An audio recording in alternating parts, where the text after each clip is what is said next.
Happy Friday, everybody. Thanks everyone again for joining us on another PWA Studio Community Sync. Dentro de To ese get started, well, esos if you're saltos en on e-commerce pasó a ser. line, if you can please mute yourself. Yep, great. To get started here, we have a pretty packed agenda today. We've got some really great demos from the internal team. We'll run through those demos. We have the team from SimiCart here with us to walk through a demo of their theme and the work that they've been doing with PWA Studio, which we're really excited about. And then we'll kind of talk about any other general items that are coming up, where the team's focus is for the next uh, I was gonna say few weeks, but few weeks minus one because as a admin note here, the team will all be out next week for the office shutdown, Adobe Office shutdown for 4th of July. So we will pick things back up the week after next. So up first, I said before we got the recording started that we would do a couple intros. There's a couple new faces that you'll see on the Adobe side and likely see either in the project working on PRs or in the community Slack. And so I'd like to give an opportunity for those new team members to introduce themselves, give their background really quickly. All right, Max, I'm going to mute you real fast. Sorry about that. Dave and the Obsessive Owls team, you might, if you've been familiar and been working as a community member in the Page Builder project, you probably already know the Obsessive Owls team, but I'd like to give them an opportunity to introduce themselves. They're going to be working with us on the PWA project kind of moving forward for some indeterminate amount of time to help us kind of deliver features even faster for the community. So Dave, if you want to give a quick intro. Yeah, I'll start. I'm Dave McCauley. I've been with Magento for 3 years now. I came on board with the Bluefoot acquisition and I led the Page Builder project until a few months ago when I handed it off to one of my colleagues. I'm the team lead for Obsessive Owls and I'm excited to be on this project. We've already done some cool stuff, so hopefully we'll excite you when we show you that in a little bit. Anthula? Hi guys, yeah, my name is Anthula. I've also worked alongside Dave on Page Builder for about two plus years, working as a front-end engineer, and I'm helping out now with some PWA work. So yeah, glad to be here. Awesome. And my other team member is currently on holiday because he blocked 2 weeks off with the shutdown, so he's smarter than all of us. Yes, he is. So, yep. So we have some extra firepower here on the PWA Studio team internally. So you guys will obviously start seeing the results of having Anthula, of having Dave, and the rest of the Obsessive Owls team with us. It's going to be a really great thing for us moving forward. So to get things started, let's go with some demos here. I think up front we have Anthula that's going to actually start us off with a demo for some of the recent work they've been doing with tokens and headers. Awesome. Yeah, so we've been working on an epic related to updating the Venia UI so it matches the style guide. And that includes some foundational work with tokens, design tokens, meaning values for colors, typography, layouts, and some components, so we can apply those things over time consistently using the new design. So I will show some of that. So by tokens, meaning I'm using custom variables for CSS, and you can find this now in the Venya UI package. Under tokens.css, and you'll see things, like color values, fonts, sizing, weights, brand colors, things like that. So you can apply that all over your site. So the first thing we tackled was a new header for Venia UI. This is the current header, and the updated header looks more like this, with a new logo to the left, a lighter header. We have so the search function and the mini cart icon has been updated. So it looks pretty good with mobile as well.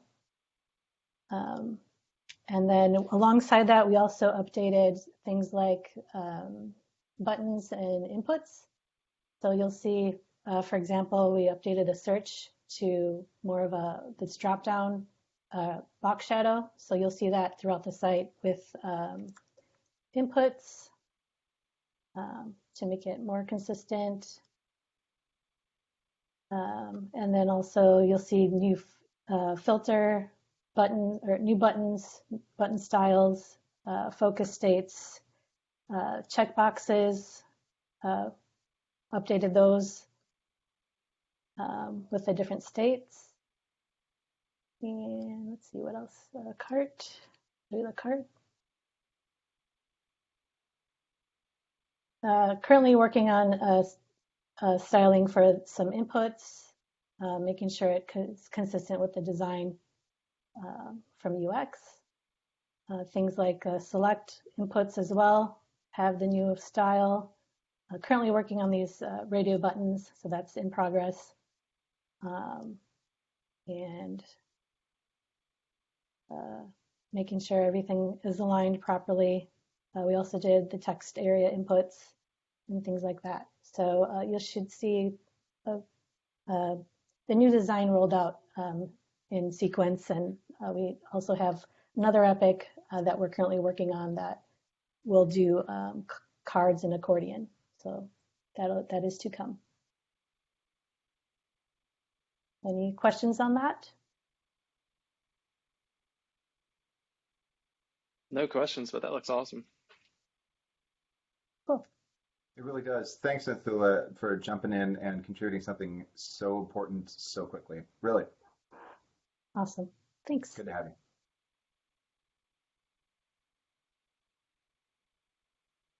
All right. Awesome. So thanks, Athula. As everyone else has said, right, like this is really important, I think, for what we've been trying to do with Venya and moving it to the new styling, new branding. Having Dave Athula on board now has been really important to us, being able to make really quick progress on that work. And it coincides also with the work that the team has been doing around the new landing page, which we've demoed on some previous calls and that you guys have probably seen in screenshots or in kind of videos, and that you'll see in the upcoming release with 7.0. So the end state here is that, you know, Venya will have a whole new look and feel, more modern look and feel moving forward, which is a good thing because it's something that we constantly hear feedback on. So up next for demo, I think we have Mr. Andy Terranova Oh, snap. with All right. SimiCart. Yeah, let me share my screen real quick. Cool. Can you see my screen? Yes. Awesome. Okay, so this is a new MiniCart PR. This is 2494, still open for review if you want to get your review in. Brandon Falkowski had some good feedback, which we incorporated, so always encourage folks to jump in and make their opinions heard. But this is the new MiniCart, and so I'm actually not demoing 2494. That was kind of a skeleton which had some dummy content in it. I'm actually Revant, who's on our team, has based his PR on mine and added some like the product listing in there. So I'm going to show off his PR actually, but it builds on top of the new MiniCart. So just to get right to the point, here's the new MiniCart up in the top right. It opens up, it's got this like blue little focus indicator looking thing underneath it to draw the user's attention and tie that icon to the actual open MiniCart. So this thing, let's see. So we're going to fill in, we're in the middle of a MiniCart epic right now with a bunch of stories in it, obviously. So this stuff will come in soon, but I'm just showing off the PR that has the items in it. So you can kind of scroll. There's only a handful of items in here right now, but you can scroll, shows things. It's kind of a limited interaction view. This footer will eventually have calls to action to go to the checkout page. since merchants are going to want to send people there, obviously. And then also a little call out, I think, back to the cart page to do more interactions like, hey, I want to change the size or the color of one of these things. So if you'll remember the old mini cart, you could edit items in line. We've removed that functionality here. Just you can kind of drop things from this quick mini cart view. One other thing I should mention, this is only desktop. This mini cart now only shows up in desktop. If I switch over to mobile view, clicking that will take you right to the new cart page. So that's something worth knowing. Go back to the desktop view just so we can see it. I was going to say something else about that. Now I can't remember. Something about checkout. Man, I can't remember. Brain fart. Sorry. Let's see. Oh, you probably want to know what happened to the old mini cart. So we didn't remove the old mini cart. Oh, that's what I was going to say about checkout. So this mini cart no longer includes a kind of streamlined checkout experience. We do have the dedicated checkout page for that now. And like I said, in the footer here, there'll be a call to action to go to that checkout page. So we didn't have to jam pack this new mini cart with a bunch of checkout functionality, which simplifies everything and is super awesome. So let's see. The old mini cart is still around. We renamed it to Legacy Mini Cart. So you can go in and hook that up again if you'd like. We're working on a document. I'm working on a document right now for how you might go about doing that. This will not come out with the next release that's coming out in, I don't know, in June. I don't know when the next release is coming out, but this will be the one after that. This is a major breaking change because we've renamed the mini cart component to Legacy Mini Cart, and we've got this new mini cart component. So it is a major, but it's not coming out in the very next release. So don't worry about having to scramble to do that. But hopefully it'll be a pretty easy transition for you to get this new mini cart in. And I've got some mergey type conflicts here. This gray Venia border that Anthula just showed is actually not supposed to be gray for me. It's supposed to be white like Anthula showed. So we'll fix up some of that stuff, but that's the new look. That's the new mini cart. The old mini cart is now called Legacy Mini Cart and is still around if you need it. And that's it for mini cart. Awesome. Thanks, Andy. So we already have a question from Chris in the chat for you, Andy. And he asked, will minicart be lazy loaded? That's a good question. Right now, it's not. I suppose it could be. Yeah, we've looked at that. Most recently, when I was trying to implement a critical CSS plugin, I saw that minicarts consists of both the UI that isn't visible yet on first load and also the trigger, and therefore the actions for like showing the cart, and then that cascades into static requires for pretty much everything in the mini cart. It's probably pretty easy to change, but it would take a lot of careful regression, to make sure that all of the possible UI states were still okay. But that's all that you would need, and something I've thought about, we ought to do. I think that's probably a candidate for a broader audit of the way that we do dynamic requires. Yeah, that's a good call. Good call out for sure. Any other questions for Andy? That was a good implementation. Nice demo. Thank you. Really quick, I just want to make sure I touch on a couple points that Andy made, or at least give maybe UX an opportunity to jump in here, Sami or Scott. But generally, I think if there's been a lot of work that's happened with cart checkout, and now this new mini cart and making the old mini cart Legacy Mini Cart.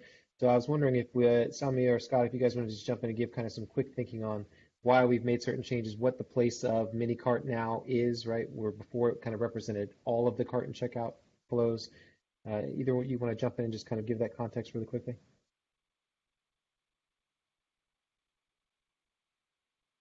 Yeah, I think I'm not sure if Samia's back. She's joining back or just left, but anyway, hey everybody, this is Scott with the UX team. So, here's Samia. Samia, do you want to? Yeah, I'm here. Anyway, I'm I here. think. Oh, okay. Do you know what's up? Maybe you'd like to speak to this. Oh, I What missed what the mini question card is because I all had about? to. I missed the question Okay. because I had to get off and get back on. So if you could, you can answer it. Go ahead. Yeah. Okay. So anyway, essentially, mini cart is viewed now as purely a feature for desktop.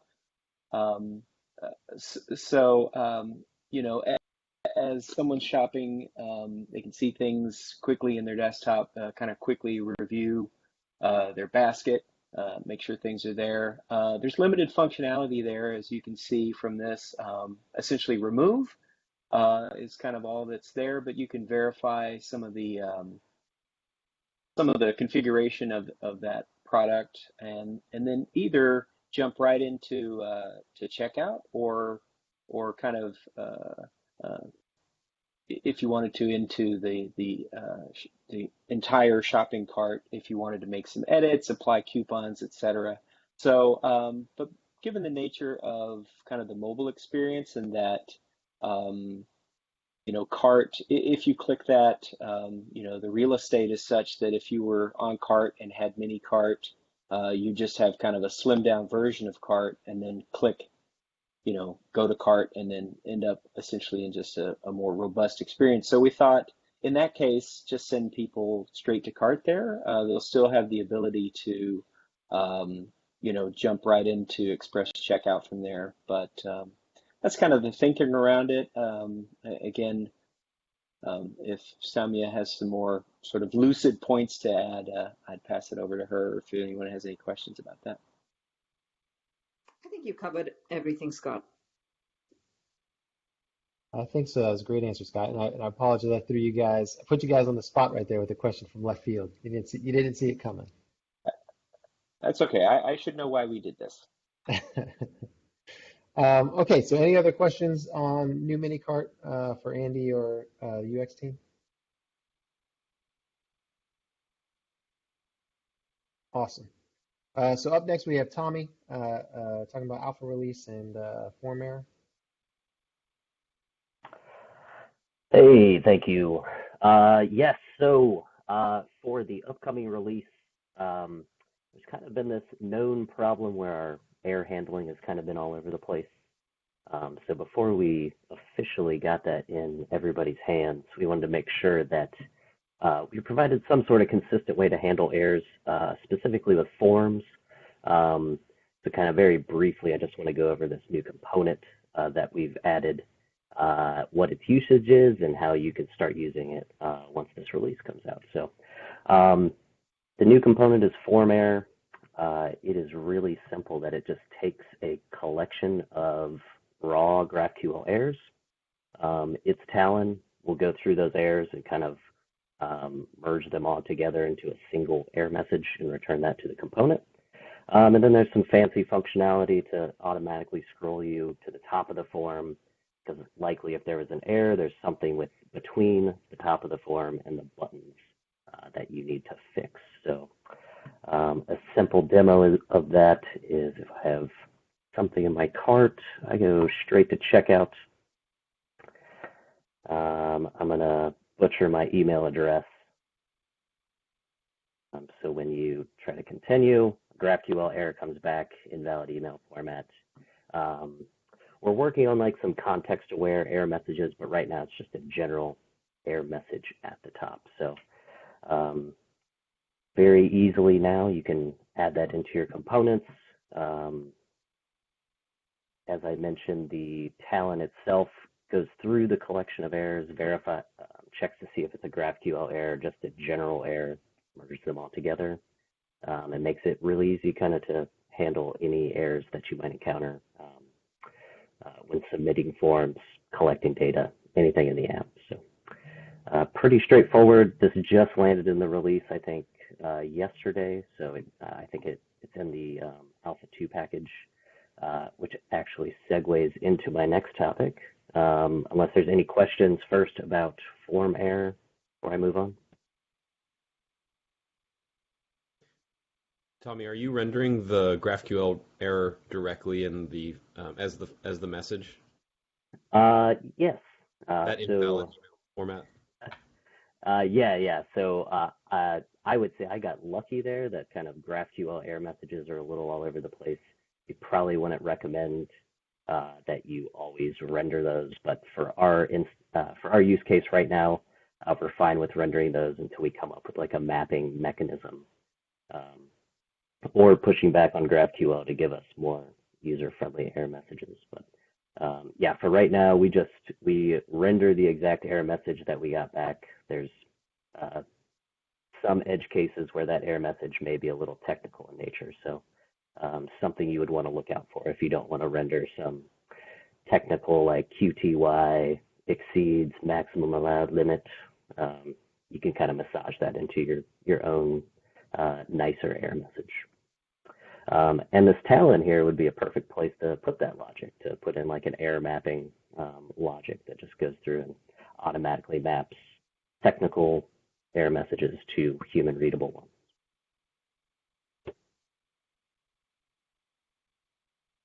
Great question. Anything else? Well, thanks for the explanation. I can't wait to see you implement it. Yeah, assign me to that. I'll take it. All right, so up next, I briefly mentioned we are officially in our regression phase. Magento 2.4.0 entered beta, and on that same day, we entered alpha. So I think that's very impressive on us to we are closely following them in their regression cycle. So 7.0.0 is the official release number. We're major revving like crazy.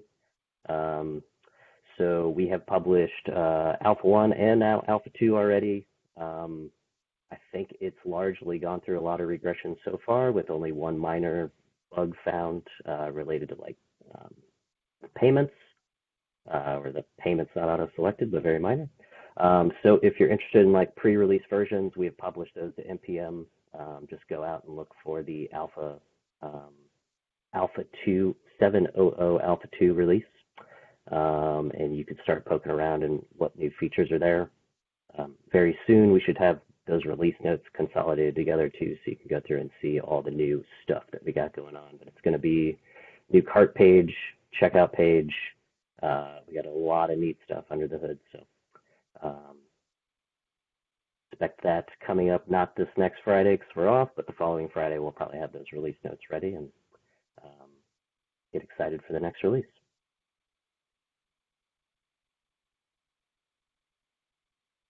Great, thanks, Tommy. Any other questions? Maybe the other question that came up in a statement earlier is around the timing of that next release. And I think right now GA is targeted for end of July. That is correct. Like last week of July. Yep. So keep an eye out for that. We'll, of course, as that timeline is approaching, we'll make sure that on these calls we're kind of letting everyone know. And of course, you'll see in the project the release notes and everything else happening. So that's it for my blabbering. Tommy, thank you. Stephen, we have a demo from you, well, from the community, I guess, from Merge Carts, right? Yeah, I think I saw Christopher was actually in the call, so maybe he can do it. Put him on the spot. Now, I just wanted to go over this real quick. This is a community contribution by, I believe his name is Christopher. I don't know if he goes by Chris or Danny, but really cool little piece of functionality that I think we all were wanting, but just didn't get done yet. So this just merges carts when a user logs in, and it uses the GraphQL mutation for, let's see, merging carts. Here's the docs on the dev docs page. Really simple. You just take a source cart ID and a destination cart ID. So this would be your guest cart, and then your customer cart. After you've logged in, you would have these, and then you just call the merge cart mutation, and it combines the two. So I'll show you that right now. I am not signed in, and I'll just add an item to my cart real quick. So there you can see the item got added. We now have the scarf. And then if I go and I sign in as a user, that was my LastPass plugin there. You'll see there's two items because I had some pants in there, but now you see the scarf is in the cart. So it's really simple on the surface, and but now instead of maybe being in a confusing state where you had an item in your cart and you thought, oh, I actually have an account here, let me log in, and then you log in and it's gone. All the items that were in your guest cart will now get carried over to your auth cart, which is just a neat. I didn't hear that. Go ahead. I don't know if that was a question or not. But let's see. I'll show the code real quick. This is a callback for the sign-in, and this was done in a few places, or similar logic. But basically, we just fetch that source card ID that you saw for the mutation. We sign in so that the next mutation we make is authorized. We cleared any data that we have in Redux and the cache just to make sure that stale data isn't around when you create the new cart. Then we get the new cart ID. Then we just call the merge carts. So pretty simple little callback here that just handles that logic on sign-in or when you go to create an account from a page. So if you're signed out and or if you're on a guest, let's see. If you're a guest, have an item in your cart, you don't have an account, but you create one.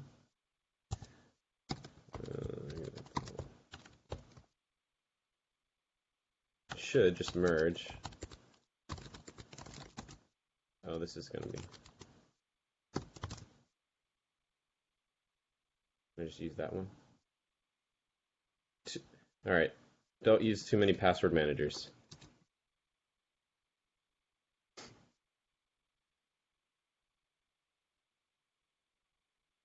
I'm laughing. I'm just muted. It's okay. It wasn't a joke. It was note to self. All right, and then boom, created an account. The item's carried over, so I didn't lose my cart, which is magical. Demo complete. Any questions? All right. Thanks for your time. Awesome. And thanks, Stephen, and thanks, Chris, for that contribution into the project, right? Super valuable. And I'd say maybe we'll talk about it a little bit on Community Corner, maybe with Tommy and Lars. But obviously we're trying to make sure that we keep up with all of the contributions that are coming in the project. We have some things that we've been doing to kind of streamline some of that, some of those feedback loops, and that's obviously a focus for us because we're getting some really high value contribution from the larger community. And so that's something that's really important to the team. So maybe we'll save that for a later topic, but for right now, let's get to the exciting part of today's demo. Not that everything, I say this every time, I feel like I always stick my foot in the mouth. How dare you? I always say the exciting part, and I'm like, Wow. the team did some really exciting demos already. But with us today, we have Dominic from SimiCart. So I'll turn it over to Dominic if you want to give an intro to you and your team, talk about what you guys have been doing with PWA Studio. All right. Thanks, Andrew. Hi, everyone. You guys hear me, right? Yep, all good. All right. I'm very excited to be here to be sharing with you guys the results of what our team has been working on lately. So a brief introduction. I'm Dominic from SimiCart team, and we've been working on PWA for about 2 or 3 years now. And until very recently, we have launched a theme built on PWA Studio, and we call it fashion theme. It is built for the fashion industry. So I'm going to be sharing my screen.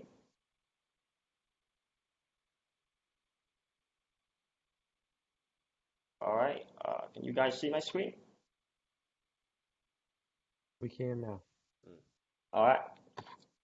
I understand the today's agenda is pretty packed, so I'm gonna try to be brief in my demo. So For a brief introduction of the technology that we've used, we've been using Magento 2.3.5. For PWA Studio, we have been using version 5, but we have tested okay on version 6, so I think in the near future, it's going to adapt PWA Studio version 6.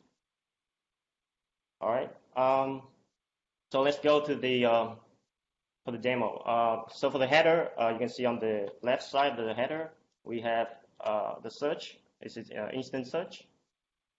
For the right side, we have the My Accounts region with the login register.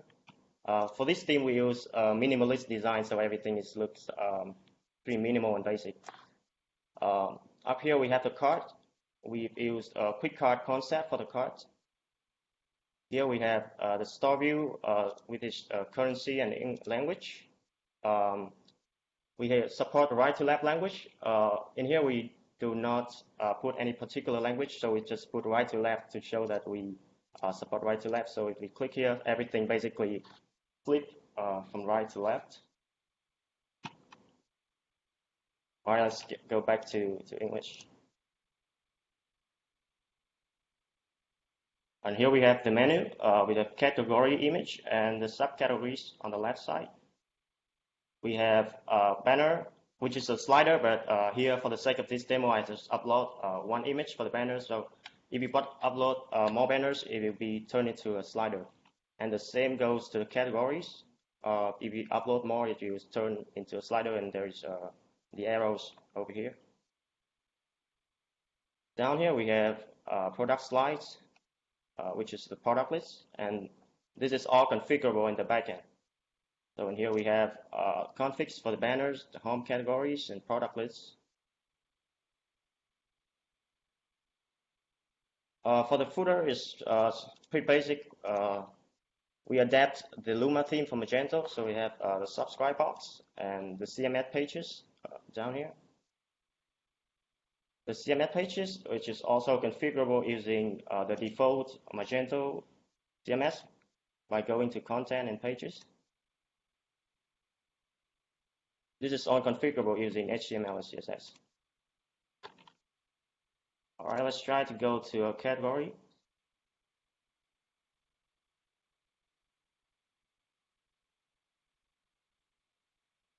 But down here we have sorting, we have filter on the left side. And let's go to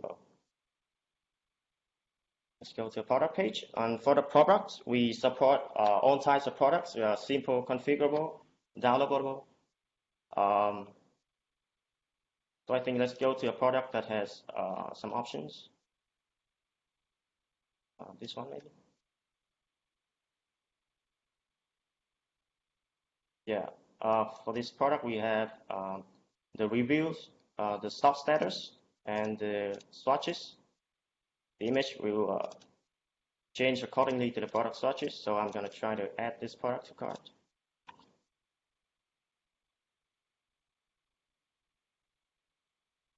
All right.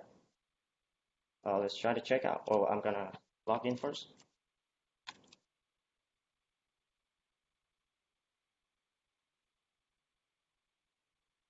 All right. Oh, I think the cart there's some lagging here in the cart. Wait.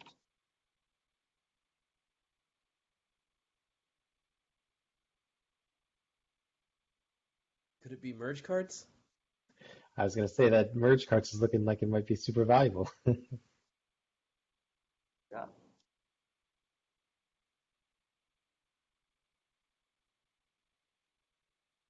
All right, here it is. Let's go to the checkout. So we're using one-step checkout concept. For the payments, we currently support several types of payment. We have Stripe credit card,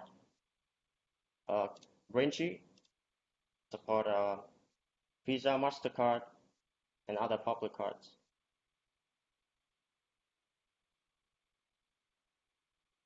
Something's going on. All right.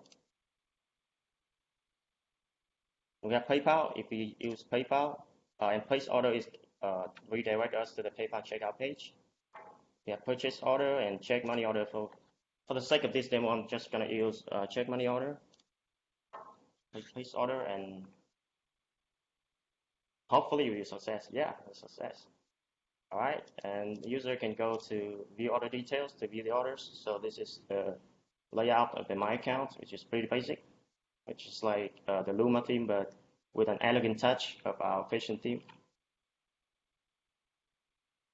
All right, I'm gonna talk a little bit about what we've been doing for the optimization of the page speed. So we've been using some library for React, like React Loadable, which is code splitting, React Lazy Load.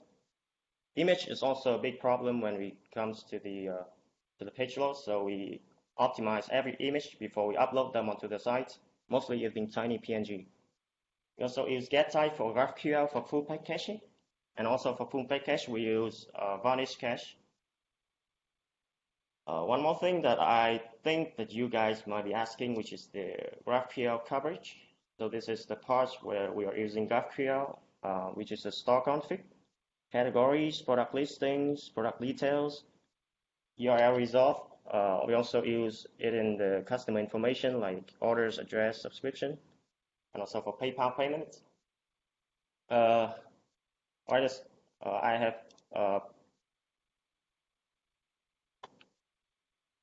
the page speed score here. So you see we are doing a pretty good job on desktop, but on mobile, the score is still pretty low. So we still have a lot of work to do on mobile optimization. And for the future, I think we're gonna use GraphQL on cart and checkout, hopefully when PWA Studio version 7 is out. All right, I think that's it for my demo. Come to you, Andrew. I'm ready for Thanks, questions. Dominic. All right. Yeah, awesome work that you guys have done on SimiCart and done with the theme. Any questions from the audience? Here, I think I see. Oh, Steven's just making a general comment that your price range filter looks really good, and we would love if you contribute it back into the repo. Thanks, Stephen. Thanks, Stephen. Yeah. Any other questions or comments for Dominic? Any feedback for Dominic? Dominic, so you have developed some graphical endpoints for order, right? Thank you. Sorry? Yeah, can you repeat the question? I was just asking that he has developed custom services for order in graphical. Yeah, that's it. So I think, Dominic, the question is just confirming that you guys have done some custom development on GraphQL in areas where coverage maybe wasn't present. Yeah, there's definitely some customization from our team on GraphQL coverage in other parts of the website of the team.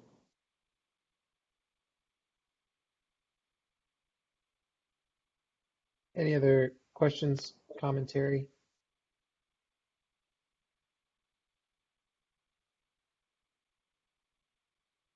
All right. Well, awesome. So thanks, Dominic. Thanks for sharing with us. We look forward to all of the work that you guys will continue to do on your SimiCart and fashion theme. Definitely keep us in the loop and let us know how we can help. We'll of course keep pinging you for contributing things back in the project, like Steven says. And Thanks, but we're really excited for what you guys have done. All right. Thanks, Andrew. Thanks, everyone. Thank you. So we only have a few minutes left here. So there's generally nothing left on the demo topics. Really quickly, Lars, Tommy, do we have any updates for Community Corner? Jordan couldn't make the call today.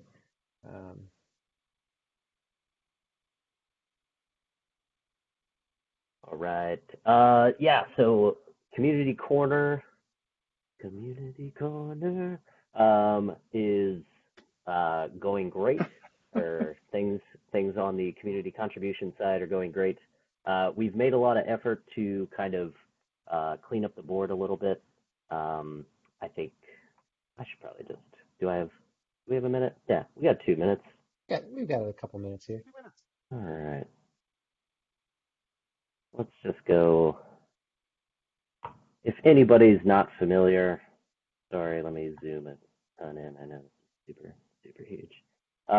So if anybody is ever looking to contribute back to the project, or if you're just bored one day and looking for stuff to do, we have a community backlog project board on GitHub. We have kind of groomed stuff from our backlog that we deem a priority and things that we've tagged as help wanted. There's a new initiative. If you've done contributions in the past related to points, they're kind of based on priority and severity now. So we got priority and severity on all of our bugs. We got special achievements if you want to pick up new ones. But yeah, if you're interested in any work, this is where you go. If you have any questions about anything, we are available on Slack as well. I think I'm at tweeble. So yeah, if anybody's interested in contributing, we have the bandwidth, we have the resources.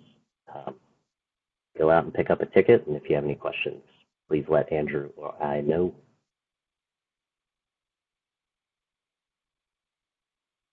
Thanks, Tommy. Yeah, and of course, continue to reach out to Lars or Jordan, who are our community maintainers, right, as a resource in the community Slack. Also, I'd say, like, that board is really, I think, valuable in terms of looking at what we are prioritizing from the internal team of seeking contribution on. Of course, we'll continue to accept things that come in kind of that are not identified on that board. Contribution comes in that's not identified on that board. We'll take those things in as we have bandwidth. But I think if you're looking for a great way to streamline some contribution or get some points for contribution, that's the best place to start. So that is all I think that we have for today. I'll quickly just open up the floor to anyone on the line, anybody on the team that has any other thing to add for today's meeting before we adjourn for the next 2 weeks, right? So.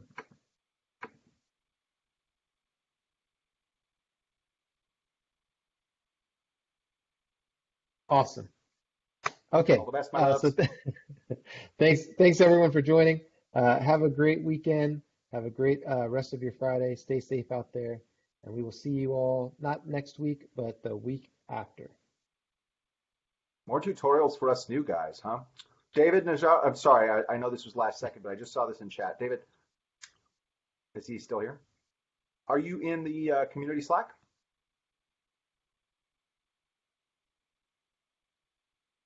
Is that a yes, so I'm still here, or yes, I'm in the community Slack?